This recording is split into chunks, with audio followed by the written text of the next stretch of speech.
The Better Business Analysis Institute presents the Better Business Analysis podcast with Benjamin Walsh.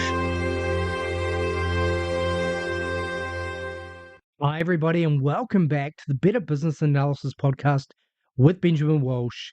Today, we are going to continue on our BA Bites series, and we're going to talk about a topic that's come up this week for myself, and I think it's important to talk about. And that is embracing discomfort.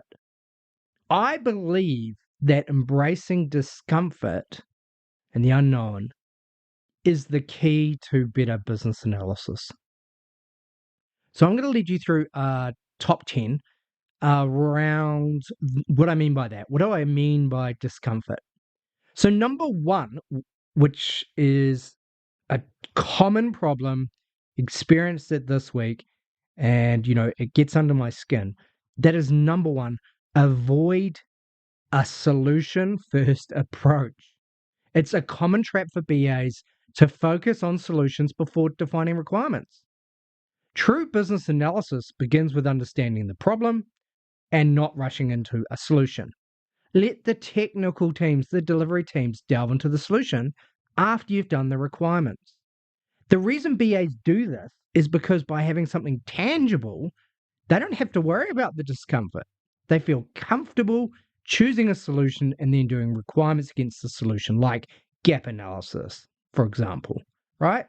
But that solution and bastardizing that solution for your particular problem may not be the right idea, and it's actually not your job to do that. Okay, you've cut out the middleman, and that middleman is the architect, and they need to do their job properly. Number two, dealing with ambiguity. I talk about this a lot. Working in uncertainty is uncomfortable, but it's necessary to ask the right questions. It's the whole point of your job. Clarity, concise clarity on problems. Embrace the ambiguity and dig deeper into the core needs of the business and the problem domain you're talking about. That's your job. Number three, challenging stakeholder assumptions. Stakeholders, customers or users, often believe they know best. Question them, question their assumptions, right? And by doing that, you might feel uncomfortable, but it ensures that the right problems are addressed, like root cause analysis, or the logic doesn't make sense. A lot of times I go, sorry, I might be dumb, but this doesn't make sense to me. Can you just explain this to me in business terms? No, it's all too technical.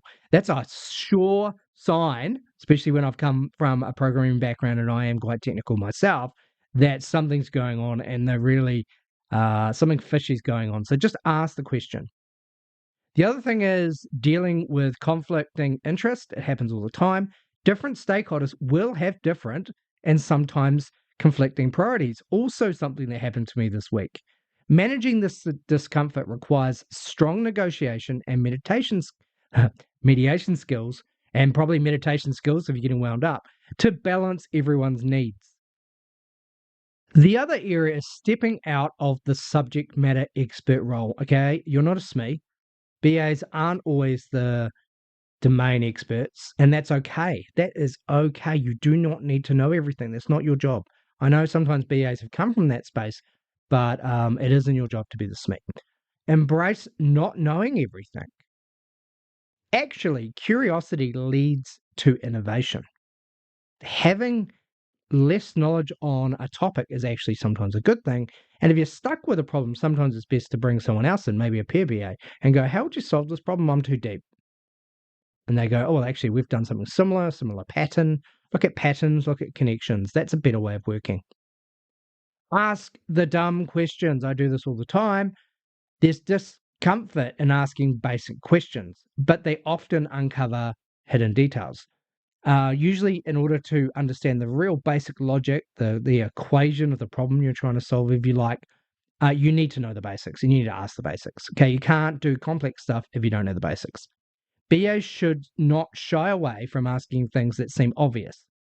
It's a critical part of analysis. And a lot of projects I've been involved in have gone off track simply because not everyone was on the same page when it came to the basics. The other one is driving change. Change is hard. Delivering transformation is uncomfortable, but necessary. It could mean that people are losing their jobs. Okay, our role is to challenge the status quo and push for better processes, a better state, better value, more value for the business. So it's about driving change. That's your job. It's not to protect the old. Now, you should also be willing to accept imperfect information. Rarely do you have all the facts or a complete picture up front.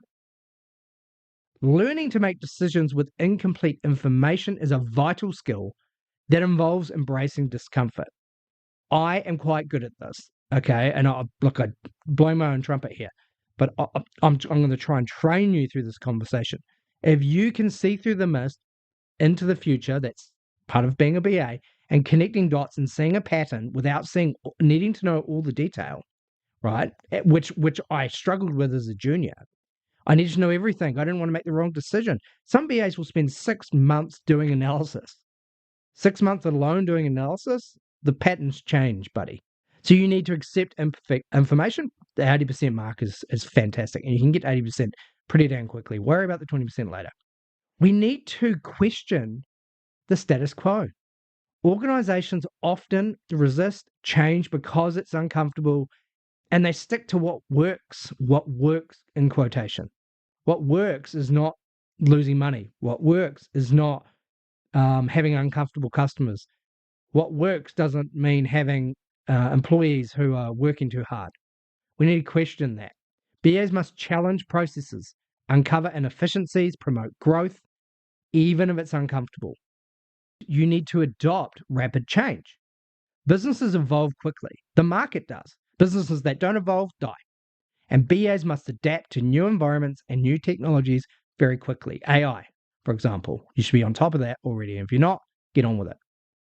Consistent change and getting comfortable with that, comfortable with discomfort, is what makes you a better BA.